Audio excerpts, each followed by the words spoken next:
My name is Veronica, and you're watching Dontaesboxingnation. How did that one do? That was very good. Do just maybe one or two more, okay?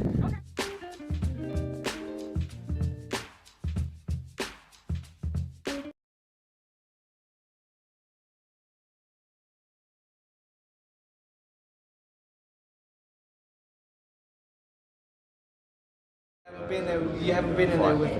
You haven't been in there with the person that is going to go out there and take your will. So just be ready. Hey, Jojo, we just talked with Devin just a moment ago, and he says he's going to put a hellacious beating on you, and that he hopes you're aggressive with him. What do you have to say to that message from Devin? We'll see. I have never ever seen a Devin Haney fight where he's actually been that type of person. I mean, he's fought a bum that he's knocked out before, but he's never knocked out a guy like me, a guy that has experience and a guy that has fought top tier contenders. And I'm gonna just take it to him. So I want him to keep talking that shit. Let him think that I'm easy, because at the end of the day, man, I know what I'm about. My experience and my resume speaks for itself. Unlike his, he's only fought more than ours. A guy that's 36 years old that is already washed up, and that was his toughest fight. And he got dazed by him. So I ain't really, with the back and forth. I'm just gonna go out there and just let my experience do the talking. Jojo, this isn't your natural weight division, but how's your power? How do you feel overall at the lightweight division? I feel really, really strong. I actually feel like 126, 130 wasn't my weight. I feel like I was cutting and depleting myself. Ever since I was 17 years old, man, I was fighting at 126, 122 pounds. So now that I was given the fact of moving up in weight and letting my body actually fill out and develop, man, I feel very, very good. I feel solid. My endurance, my strength, my speed, my footwork, everything is just to the T right now. So I'm just excited for this moment, and I'm excited to go out there. What's your prediction for the fight, Jojo? I'm just gonna take it to him. I'm gonna take it to him, and hopefully he don't break. Hopefully he don't break, man. I mean, the guys that have been sparring, they all have been breaking. So I'm just hoping that he has more will than them. But we'll see. Hey, yesterday, Victor Conte said that you have yet to enroll in the Vada drug test. What's your response to that? Man, at the end of the day, Victor Conte knows what we're about, man. I'm training with Daryl Hudson. Daryl Hudson is the one that taught Victor Conte everything that he knows, so he should know better than trying to say anything like that. We barely just got the contract signed 2 days ago on actually Thursday, and then literally that Thursday they called me saying I had to come here, so I haven't had time to fill out the applications or anything like that. Why did it take so long to get this fight made, man? Just a little minor like fix-ups, but we were trying to not get the rematch clause, because at the end of the day I was a mandatory for the WBC, and I was trying to make that not get into the contract, because if I'm mandatory, why should he have a rematch clause? But at the end of the day, it's a Eddie Hearn show, it's a matchroom show. We'll just let them do the talking. I'll beat them twice. It ain't no big deal. Jojo, Devin was 22, 23 years old. He's talking like an undefeated prospect at that age talks. You've been that age, the confidence is higher. But why are you the best prospect, the best opponent he's fought? What makes you the best opponent? I'm the best opponent he's fought, probably because I fought top tier contenders, man. I fought Gary Russell Jr., I fought Tevin Farmer, I fought Javier Fortuna, I fought Jesus Rojas, I fought Rene Alvarado, I fought Andrew Cancio. I fought all these guys already, man, where I'm already at my physical prime, physically and mentally. And I'm ready to go out there and shut this boy up, man. This kid is 23 years old. I know how it feels to be 23 with a lot of testosterone, thinking you're the shit, but he hasn't done anything. He hasn't accomplished anything, man. He's the only toughest fight that he's fought was a horror than ours. A guy that is 36 years old, a guy that is already going out in his career. And right now I feel like I'm at my prime, so it's gonna be a whole different story come Sunday. Visualizing the fight, okay? You're gonna take him to places he's never been before. At what point do you feel like when you're in the fight, you're gonna be looking at him knowing you've taken him to that place that other fighters have not taken him? Do you think you'll be able to take him there right away, or is there gonna come a point in the fight where you're gonna realize now you're in the place where I've been and you've never been? Fourth, fifth round. After that, I feel like he's gonna be like, oh shit, like he's gonna be to the point where he's gonna try to get his second win already. And he's going to try to get that second win, that second endurance. And I'm just going to take it to him. I'm going to take his heart and I'm going to take his will. I'm just going to break him down both physically and mentally. That's what I'm planning on doing. I've been training my ass off. I've been busting my ass. I feel physically and mentally strong. at this weight. My body, my endurance, everything's good. My speed's good. So I already know that he's just going to try to keep me out on the outside. That's all he has. If he's going to try to bang with me, man, it's a whole different story. He's just going to get his ass whooped early on in the fight. Is there a chip on your shoulder because of all the Teofimo talk? I was just over there. Most of the questions are about Teofimo Lopez. You coming in with a chip on your shoulder. Do you even know that most of the questions he's being asked are about Teofimo Lopez? Nah, man. Like I said, I really don't even care what they're talking about because, like I said, man, I've been manifesting this moment in my life since I was 13 years old. Fighting a main event here at the MGM Grand in Las Vegas for the WBC World Title, man. This is the moment that I've been dreaming about my whole entire life. So I'm not thinking about anything else right now. This is my main focus and this is my main goal and my main objective. So I've been busting day in and day out to be the best that I possibly can be December 4th. That's why I'm saying, like, he's young because he don't realize that. He don't realize that he's thinking 3 steps ahead already. He's thinking about the future where instead he should be thinking about the now because I'm a different dog in there and I'm gonna bring it out in there. Jojo, we've seen the top guys in this division right now, the Ryan Garcias, the Teofimo Lopez's, the Devin Haney's, they find each other. You come December 4th, you get that win. We've already seen the Ryan Garcia fight was made, obviously got the injury. Are you ready to just get these fights made with the Teofimos and all that sort of stuff? Absolutely. I mean, I don't even want to deal with Ryan Garcia anymore, man. Ryan Garcia's a bitch, and he's always going to be a bitch. He's always going to be either, like, be pulling out or faking an injury or doing some shit where he's not going to want to fight top-tier opponents. I feel like Ryan Garcia is just based off of his social media, and he's making a lot of money outside of the ring where he don't want to, jeopardize him losing inside the ring because it'll fall back and, cause a lot of ruckus inside his, inside his personal life with all the income that he's making right now. So I don't think that Ryan Garcia is ever going to want to fight a top-tier opponent. I think he wants to fight guys that he knows that he's going to knock out. So after I beat Devin Haney, man, if Teofimo Lopez want to fight, if anybody wants to fight, I want to fight Gervonta Davis. That's the guy that I want to fight next. After this fight, I want to fight Gervonta Davis because I feel like it will be a fan-friendly fight. Because I'm the type of guy that wants to bang on the inside and wants to give the fight fans what they want to see. And so is Gervonta Davis.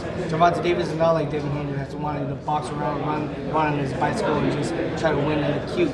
Gervonta Davis is going to try to knock you out and hurt you, and that's the type of fighter that I am as well. So it'll be an exciting fight. What is the most dangerous thing? What is the most dangerous thing about fighting Devin Haney, in your opinion? Just his jab. I would say just his jab. Just trying to keep out on his range and trying to look cute and not get hit. But like I said, man, I've already been there with multiple guys that try to use that jab, that try to utilize that jab, try to fight like Floyd Mayweather, try to use the uppercut and roll, try to use the right hand and roll. It's just all basically the same stuff, man. So it's nothing that I've never seen before. So when I go in there, I'm just gonna go out there and just adjust and just be the best person that I possibly can be. How do you think Tank's fight goes with Cruz, Jojo? Insinuating he maybe doesn't want to be a fighter or he wants to do other things. Do you think there was a point in the Luke Campbell fight where that it changed his mind about that? Was that a level that maybe he hadn't seen before and made him have second thoughts? Exactly, man. Because Luke Campbell can't hurt a fly. I mean, he was able to knock down Ryan Garcia and actually hurt him. And I thought that Luke Campbell had the experience to actually go out there and just end him because Ryan Garcia was hurt and there was still like 2 minutes into that round still left in that round where he could have knocked him out because Ryan Garcia, his legs were gone, he was mentally gone, he could have literally got stopped.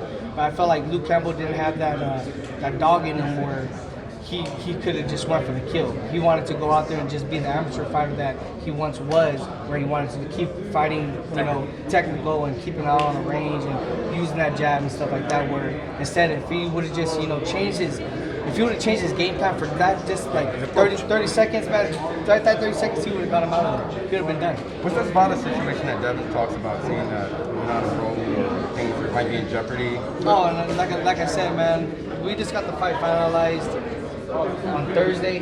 I literally just got the call that I had to come here to Las Vegas on Thursday, so I just literally drove down here. Now I'm just here right now doing the press conference. After this, I'm just going to go back home and I'm going to do all the Vada testing. If they want to test me right now, they can come test me. I really don't give a fuck. Because like I said, I'm a clean fighter and I've been doing this for years. So it's not like I'm trying to cheat or anything like that. He's just trying to make noise and trying to, Is there bad blood between you and Devin? I've seen the social media, the back and forth and stuff like that. Is there going to be bad blood in this fight? I know I'm gonna bring out the bad blood in me. I know I'm gonna bring out the dog in me because I know how important this is how important this fight is in my life and in my career, and how much I need this victory for not only myself but for my family, for my son. And I'm just going to go out there and just be the best I possibly can be, and just go out there and just take it to him. But Jojo, last fight, I didn't know if you answered it earlier, but seeing that Devin got rocked in the later rounds, it was a good fight. I mean, I thought Devin Haney was outboxing him, and I thought that he was doing a good job, defensively utilizing his jab, jabbing up on top. But Jorge Linares, like I said, man, he's 36 years old, so he didn't have that conditioning, he didn't have that, it factor anymore where he could have just took it to him and just overwhelmed him with punches, kind of like a Madonna, kind of like a person that's just going to hit him everywhere. He wasn't doing that. He was still being a little cautious and still being a little wary, where I feel like if he would have just been a little more aggressive, he would have got Haney out of it. What happens if you punched him like that? You'll see come December 4th, man. Is Haney a better fighter than Garcia, you think? Do you think Haney's a better fighter than Garcia? They're both different fighters, man. Haney's a better fighter as far as defensive. Yeah, he's a better fighter as far as defensive, but I would say as far as a power fighter or as far as an offensive fighter, I think Ryan Garcia has it. How do you see tomorrow night's main event going? It's a tough fight, man, and I mean I'm going with my heart, and I'm going with my brother Colette Plant, because I grew up with him and we trained together in Colorado Springs. We went to the Olympic trials together. We went to the Olympics together. So I'm actually rooting for him, man, because I know how much he's been wanting this, because we've been talking about this since, man, we were young. So just for him to have this opportunity, have this such a big fight, is such a blessing for himself. And I'm just happy that he's actually doing this right now. And I'm hoping for the best. I hope he pulls it off. Fellas, I've got some great news for you. If you've lost your hair or have a receding hairline, the time has come when you can finally get your hairline back through a process called scalp micropigmentation. So here's how it works. It's a hair tattoo that replicates the look of your hair follicles when you have fully shaved it down. So to get this hookup, make sure you follow and contact my man ScalpCarolinas on Instagram. Contact them at 704-499-3471 and make sure you follow them on Instagram.